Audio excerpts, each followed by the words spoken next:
Welcome to the Lead Every Day show. Our mission is to see a world well led. And our strategy to get there? To empower leaders like you to lead every day. So let's get to work. How creative are you? You might be more creative than you think. Welcome to the Lead Every Day show. I'm Randy Gravitt. And I'm Mark Miller. And today we're talking about cultivating creativity. We think it's one of the things that leaders need to do if they're going to reinvent continuously. It's one of these hows.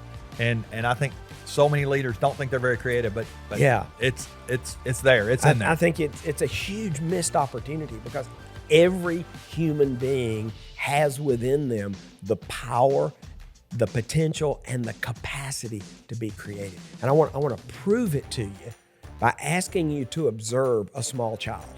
I mean, take a step further and think about when you were a small child. You were very creative. It's been a while since I was a small child. Yeah, but you see it in children. Yeah, you for sure do. We got little grandkids running around everywhere, and then they're making up games and playing imagination, and any number of factors conspire against us to sort of beat it out of us. But it's still there, and leaders can cultivate that.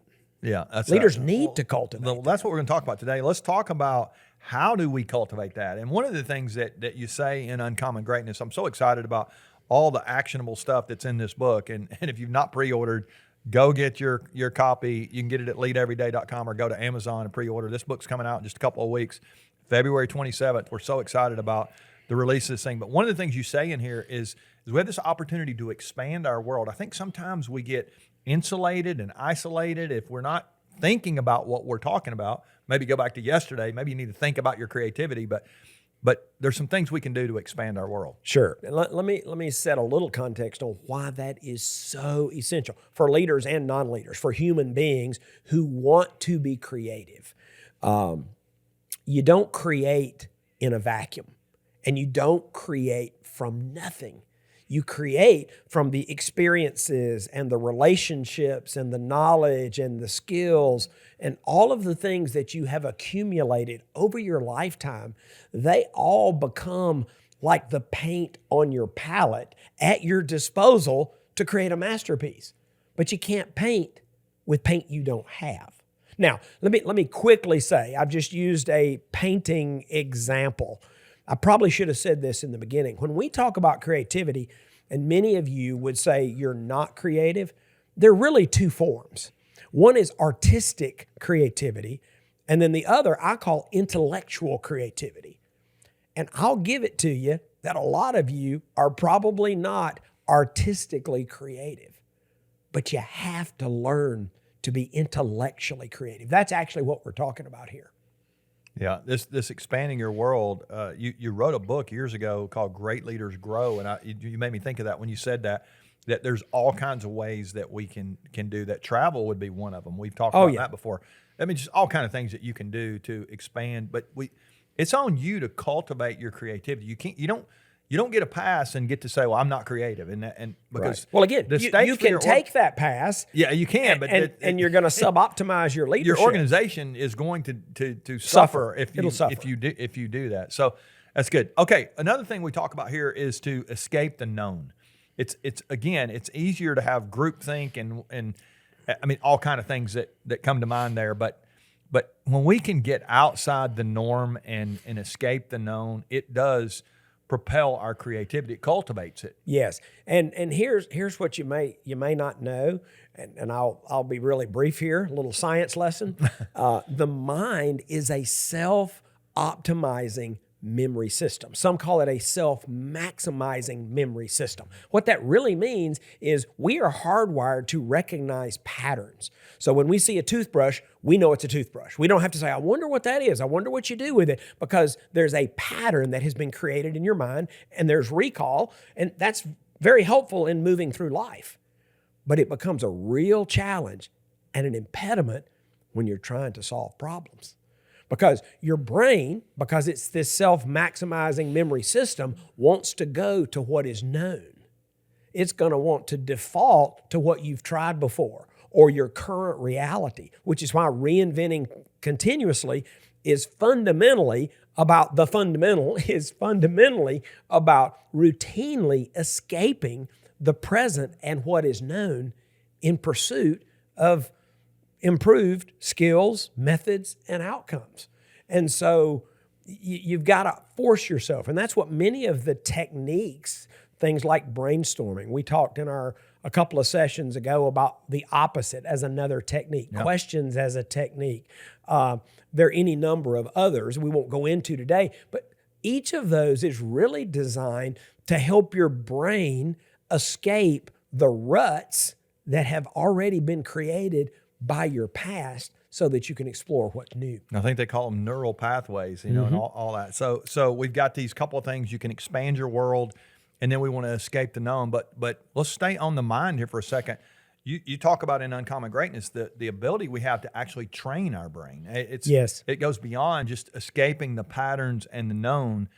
We have a chance to actually train the way, it goes back to yesterday, with the way we think, but really when it comes to our thinking differently, brain training is it's an opportunity we don't think about. Well, you don't think about it, and a lot of leaders aren't investing any time in brain training. And so let me just share which sounds kind of crazy for us to be talking about, but it's huge. Its simplest form, it's learning and practicing a set of those techniques. You need to become skilled and gifted at participating in and perhaps leading brainstorming sessions.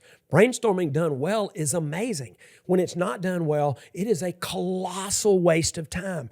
And most brainstorming sessions are a colossal waste of time because the technique is not being applied properly. And I want you to say more about it, because you've told me the story in the past. You've worked with some teams where they wanted to brainstorm for 5 minutes. That's not what you're talking about. Yeah. Again, just to unpack that just a little bit, because this probably do a whole episode on this. In fact, we've got something on the website called 10 Tips for Brilliant Brainstorming. That's good. Maybe we can put that one in the show notes. Yeah, we'll put that in the show notes. Yeah, that's good. Because so many people use brainstorming and then so many people are disappointed by it. So just to your specific question, there's research that indicates in a typical brainstorming session, and there's an asterisk with lots of what constitutes typical, but you're probably not going to get to anything new in the first 45 minutes. That's when you, as a group, are collectively capturing what is known. Yeah.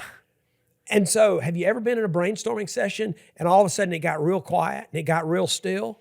What typically happens is somebody will say, okay, I guess we're done. Well, what more than likely just happened is you just got through phase one. The good stuff is probably in phase two. But if you don't allow enough time, I have been in sessions, let's spend 5 minutes brainstorming. I'm saying time out, let's don't waste that time.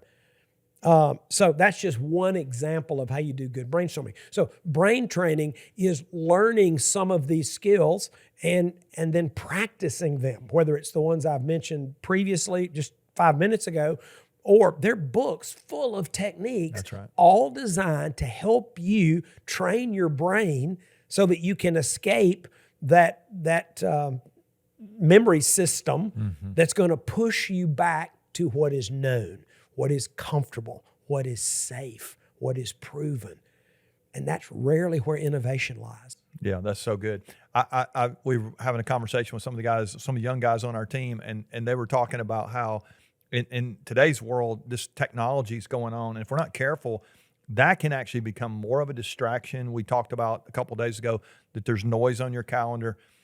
This creativity, this opportunity for you to cultivate creativity a lot of times it lies in those quiet spaces you put on your calendar, you put on your team's calendar. You say, we're going to actually, rather than just have an information sharing session, nothing wrong with sharing information, but hey, Paul, what are you working on? Tony, what are you doing? Amanda, we talked about her. That's great, but that's not going to get you and unlock some of these ideas to reinvent and do what you're trying to do. The other thing I think about here, this language of cultivating creativity. As I was growing up, we had a garden back in the day. My dad would plant in this garden and all this stuff. It was really cool to have fruits and vegetables, but a lot of hard work went into those fruits and vegetables coming out of that garden. We had to, we had a hose out there, and we had a garden tiller, and we're pulling weeds, and there's fertilizer and water, all kind of stuff that's going. The good stuff lies on the other side of that. And so as you're listening today, I don't want to pretend that this is going to be easy. This is going to push you. That's why we say cultivate creativity, but creativity is in you. Don't lose sight of that. You need to Do the necessary work to be creative so you can reinvent continuously. If your business, your organization, your team is going to go to the next level, you're going to have to do something different. Better is going to be different. It comes from cultivating creativity. Come back tomorrow. We're going to give you another thing, another strategy to help you reinvent continuously. Remember, the best leaders lead every day.